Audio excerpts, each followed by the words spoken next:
नमस्कार, जय हिंद, वंदे मातरम। 18 न्यूज के लिए मैं किशोर रघुवंशी। इस समय हमारे साथ में है वार्ड 86 से हिंदू महासभा के प्रत्याशी विनीत सिंह जी। विनीत सिंह जी का परिचय ये है कि ये पुराने शिव सैनिक से होते हुए भाजपाई भी रहे हैं।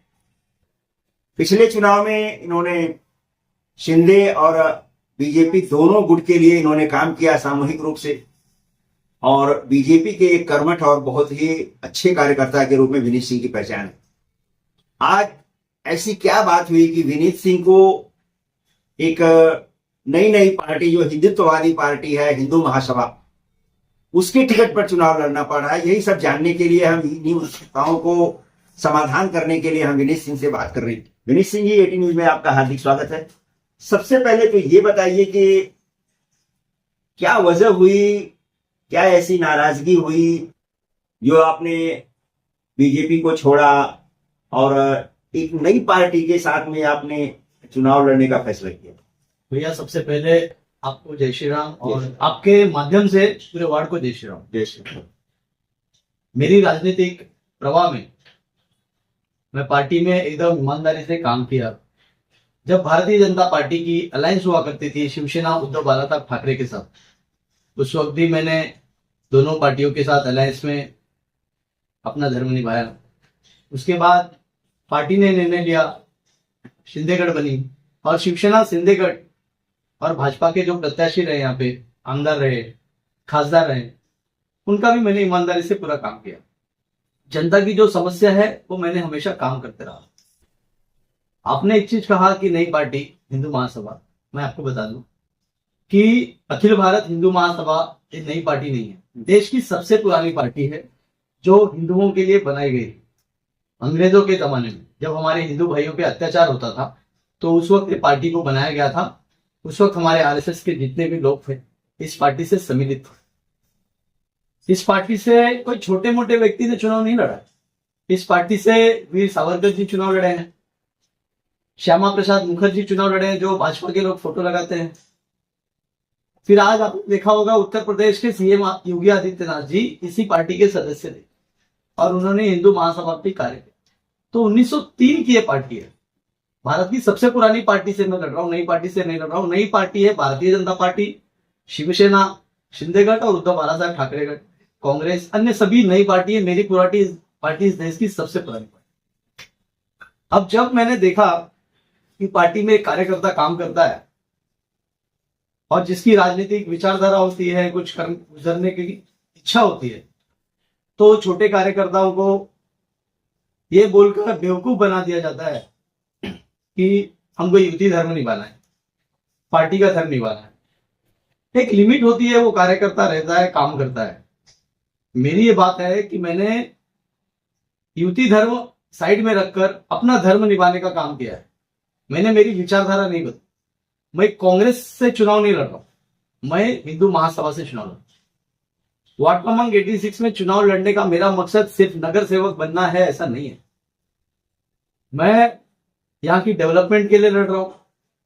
कार्यकर्ताओं को जो न्याय मिलना चाहिए, जितने भी राजनीतिक दल है, शिवसेना उद्धव बालासाहेब ठाकरे का जो दल है, यहां पे काफी कार्यकर्ता जो कई सालों से काम कर रहे थे, वो सभी कार्यकर्ता को मैं जानता हूं क्योंकि मैंने उनके साथ भी काम किया है। उनमें से एक बात बताऊं, मैं जैसे पिछले 40 साल से मैं पत्रकारिता के क्षेत्र में हूँ, समझ गया। तो उस समय से मैं जिन कार्यकर्ताओं को, इन जिन बड़ी पार्टियों को जो आप देख रहे हैं, तो इनके कार्यकर्ता जो कल तक झंडा डंडा लेके घूमते थे, पोस्टर बैनर लगाते थे, आज भी वैसे ही करते करते वो भी उम्र के जो है 6वें दशक में 7वें दशक में प्रवेश कर चुके हैं और वो बेचारे कुछ नहीं बन पाए। ऐसे कार्यकर्ताओं के लिए आपका क्या संदेश? मैं उन्हीं का एक संदेश बन के इस चुनाव के माध्यम में उतरा हूं। बहुत अच्छा, चलिए। ये पूरा संदेश उन सभी राजनीतिक दलों के कार्यकर्ताओं को है कि आप सिर्फ झंडा और डंडा उठाते रह गए, आपको आपके कार्यकर्ताओं को टिकट नहीं दिया जाता है। पैराशूट से उद्धव बालासाहेब ठाकरे ने उनके ऊपर ऐसे कार्यकर्ता को लाके रख दिया जिन्होंने वार्ड में कोई समस्या के लिए कभी बात नहीं किया, ना लोगों का काम किया, कोई जानता भी नहीं उन्होंने। और ऐसे लोगों का ये हमारे कार्यकर्ता काम, ये लड़ाई उनके लिए। शिंदेगढ़ में भी वही रहा कि जो कार्यकर्ता लोग शाखा प्रमुख थे, उन शाखा प्रमुख, शिवसेना कहती कि मेरा शाखा प्रमुख चुनाव लड़ेगा, उसका शाखा प्रमुख ने टिकट मांगा था। और वार्ड क्रमांक 86 से शिवसेना की सीट थी ही नहीं, यहाँ से सेकंड नंबर पर भारतीय जनता पार्टी थी। अभी जो चुनाव लड़ रहे हैं, एक परिवार जो चुनाव लड़ रहा है वो कांग्रेस पार्टी से जीते हुए लोग हैं, और दूसरा जो कांग्रेस पार्टी के जो उम्मीदवार है वो भी बाहर से आए हुए। कांग्रेस के कार्यकर्ताओं के साथ भी अन्याय हुआ। तो इसलिए मैं कर रहा हूँ वार्ड 86 का जो मैं चुनाव लड़ रहा हूँ, सिर्फ नगर सेवक बनने के लिए नहीं, तो कार्यकर्ताओं को न्याय दिलाने के लिए लड़ रहा हूँ। मैं उनको एग्जाम्पल दे रहा हूँ कि चुनाव लड़ना कितना जरूरी है। अगर आप राजनीति में हो तो पार्टी घर नहीं चलाती है, पार्टी आपको हेल्प उतना नहीं करते जितना एक व्यक्ति काम करता है, और व्यक्ति आपको हेल्प करता है। तो आपके माध्यम, चैनल के माध्यम से मैं जरूर कहूंगा कि आपका ये हिंदू भाई चुनाव लड़ रहा है, आपका कार्यकर्ता, आप जैसे कार्यकर्ता जिस तरीके से आप काम करते हो, मैं उसी तरीके से काम करता हूं। मैं चुनाव लड़ रहा हूं। सारे सनातन समाज, जो हिंदू समाज है, बौद्ध समाज है, मैं दोनों से निवेदन करता हूं कि आप एकत्रित आइए और वार्ड 86 में एक ईमानदार और इस सनातन कार्यकर्ता को यहाँ का नगर सेवक बनाए। जैसे कि विनीत जी आप बता रहे हैं, तो ये आपका जो प्रयास है वो एक तरह से ऐसा लगता है ना, जैसे हमने बचपन में एक कहानी पढ़ी थी कि बिल्ली के गले में घंटी कौन बांधेगा, जो बांधने जाएगा वो शहीद होगा। ऐसे में अब आपने बिल्ली के गले में घंटी बांधने का जो प्रयास किया है, तो आपकी पार्टी की सदस्यता हुई या दूसरे जो काम होंगे पार्टी वाले आपको इनवाइट करेंगे।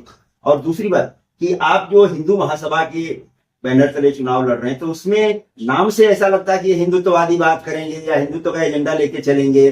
तो दूसरे समाज वाले जैसे दलित, बौद्ध हैं, क्रिश्चियन हैं, सिख हैं, ये सारे समाज आपसे मतलब विमुख नहीं हो जाएंगे? यादव जी, मुझे गर्व है कि मैं हिंदू, और हिंदू ही एक ऐसा धर्म है कि सारे अन्य समाज को लेके चलता है। मैं डॉक्टर बाबा साहब अम्बेडकर को मानने वाला व्यक्ति हूँ, मैं सिख समाज को मानने वाला व्यक्ति हूँ, मैं तमाम सनातन समाज को मानने वाला व्यक्ति हूँ। तो मुझे ऐसा नहीं लगता है कि वार्ड क्रमांक 86 में बौद्ध समाज, हिंदू सनातन समाज और सिख समाज मुझे नेग्लेक्ट करेंगे। मैं एकदम मुस्लिम मतदाताओं को नाराजगी थोड़ी हो सकती है, रहे नाराजगी, उसकी कोई दिक्कत नहीं है मुझे। जो इस देश को मानता है, जो भारत माता की जय बोलता है, जो वंदे मातरम की जय बोलता है, मैं उसको मानने के लिए तैयार हूं। और जो हमारे देश को मानता ही नहीं है, भारत माता की जय बोलने से परेशान है, जय श्री राम बोल दो तो उनको तकलीफ है, जय भीम बोल दो तो उनको तकलीफ है, ऐसे लोगों का मैं वोट पाना भी नहीं चाहता हूं, मैं उनका वोट लेना भी नहीं चाहता हूं। मैं एकदम अच्छे लोगों का वोट लेना चाहता हूं, जो इस देश को मानता है, जो वार्ड की डेवलपमेंट को मानता है, जो चाहता है कि यहाँ पर एजुकेशन सेक्टर अच्छा बने, जो चाहता है कि हेल्थ का सेक्टर अच्छा बने। मैं वैसे लोगों का मतदान लेकर चुनाव जीतना चाहता हूँ और नगर सेवक बनना चाहता हूँ। ये तो ऐसा हो गया जैसे आप तो उत्तर प्रदेश के मुख्यमंत्री योगी जी हैं, इस तरह की बातें आप कर रहे हैं, तो एक तो स्पष्ट संकेत जा रहा है कि दूसरे लोगों का मत आपको नहीं चाहिए। देखिए, भारत की राजनीति सभी लोग जान रहे हैं। यादव जी, आप प्रेस रिपोर्टर हैं, आप सभी लोग जान रहे हैं। कांग्रेस मतदार वहां पे देती है जहां पे मुसलमानों की संख्या ज्यादा है। भारतीय जनता पार्टी ने अगर एक उम्मीदवार दे दिया जहां पर मुसलमानों की संख्या ज्यादा है, तो भारतीय जनता पार्टी का जमानत जब्त हो जाता है, वहां पे चुनाव कोई जीतता नहीं। एकदम चीजें क्लियर है। मैं एक कंफ्यूजन में जीता नहीं। सबसे पहले एकदम और चीज क्लियर कर दूं आपको, मैं कोई सेक्युलर नहीं हूं। मेरे वार्ड में 15 उम्मीदवार हैं, उसमें से 14 के 14 उम्मीदवार सेक्युलर है, जो मुखौटा पहन के लोगों को, हमारे सनातन भाई को, बौद्ध समाज को बेवकूफ बना रहे। मैं तो खुल के कह रहा हूं, मैं कोई कंफ्यूजन नहीं है। मैं हिंदूवादी हूं, मैं सनातन समाज का हूं, मैं हिंदुत्व का वोट चाहता हूं, मैं मेरे बौद्ध समाज भाई का वोट चाहता हूं। तो आप जब यहाँ चुनाव मैदान में उतर भी गए हैं और आपका प्रचार भी चालू है, तो ऐसे लोगों के यहाँ जब आप जाते हैं, आपके कार्यकर्ता जाते हैं, जब आप चावली में, बिल्डिंग में, सोसाइटी में जब आप घूमते हैं, तो लोगों का प्रतिशत कैसा होता है? जब मैं लोगों से मिलने जा रहा हूं, मैं लोगों से मिलता हूं, उनसे हाथ जोड़ता हूं और सबको जय श्री राम कहता हूं। जब मुझे लगता है कि ये मेरे बौद्ध समाज के मेरे परिवार है, मैं उनको जय भीम बोलता हूं। और उन लोग का प्रतिशत उनको बहुत अच्छा लगता है कि कोई तो एक उम्मीदवार है जो जय श्री राम बोल रहा है, जो जय भीम बोल के अपना वोट मांग रहा है। बाकी सब तो हम सर्व धर्म भाव, ये वो क्या क्या बड़ंगा बोल रहे हैं, लोगों को बेवकूफ बना रहे हैं। यानी कि भाव समभाव बोल करके, कि जैसे रोड फुटपाथ पर एक आदमी धंधा लगाता है और वो बोलता है कि हर चीज 10 रुपया, हर चीज 10 रुपया। तो ऐसे क्या ये पार्टी के जो लोग समभाव करके ये कर रहे हैं कि यानी एक ही रेट सब भाव है, तो ऐसा आपको प्रतीत होता है? देखिए, मैं स्पष्ट जानता हूं कि जो लोग कहते हैं कि सर्वधर्म समभाव, वो लोग इस देश को बेवकूफ बना रहे, इस देश की जनता को बेवकूफ बना रहे। वो अपने खुद के जेब के लिए, खुद कैसे बन जाए तो उसके लिए कर रहे हैं। वो ना समाज के लिए लड़ रहे हैं, ना वार्ड की डेवलपमेंट के लिए लड़ रहे हैं। चुनाव के बाद आपकी रणनीति क्या है, आपका कार्य करने का स्टाइल, उसका तरीका कैसा रहेगा? आप क्षेत्र की जनता के साथ फिर से कैसे जुड़ना चाहेंगे? यादव जी, आपने मुझे पूरा प्रवास में ऐसा कोई छुपा बात नहीं कि आपने मुझे देखा नहीं। मैं विश्व हिंदू परिषद हो, राष्ट्रीय स्वयंसेवक संघ का शाखा हो, बजरंग दल का कार्यक्रम हो, मोर्चा हो, लव जिहाद का विषय हो, लैंड जिहाद का विषय हो, औरंगजेब के कब्र को हटाने का मोर्चा हो, उनका विषय हो, मैं हमेशा सक्रिय रहा। मैंने मेरी आवाज बुलंद की, मेरी समाज के लिए मैंने हमेशा आवाज उठाया है। तो चुनाव के बाद भी मैं वैसा ही रहूंगा। सनातन समाज, देश के लिए मेरा पूरा जीवन समर्पित है। आपकी पार्टी में या दूसरी पार्टी में जो आपके वरिष्ठ लोग हैं, जो आपको काफी दिनों से जानते हैं, तो आपकी इन सब बातों से उनको ये नहीं लगता है कि विनीत सिंह कल हमारे लिए खतरा बनेंगे, या हमारे वोटरों के लिए खतरा बनेंगे, या हमारे वोट का विभाजन करवा देंगे? ऐसा नहीं महसूस होता है? मैं सिर्फ वार्ड क्रमांक 86 और मेरे देश विधानसभा के जनता के लिए खतरा नहीं बनना चाहता हूं। बाकी नेता क्या सोचते हैं उससे मुझे कोई लेना देना नहीं है। मैं मेरी जनता के लिए बिल्कुल खतरा नहीं हूं, मैं उनके लिए समर्पित हूं। नेता क्या सोच रहे नहीं समझ रहे उससे मुझे कोई फर्क। अक्सर देखा गया है कि पार्टी के जो बड़े नेता हैं, अगर किसी को रात बिरात अगर किसी को कुछ तकलीफ हुई, किसी प्रकार की मदद की जरूरत पड़ी, तो लोग अक्सर एक दो बार रिंग करने के बाद देखते हैं किसका फोन है, उसके बाद बंद करके सो जाते हैं। आपके साथ ऐसा होता है?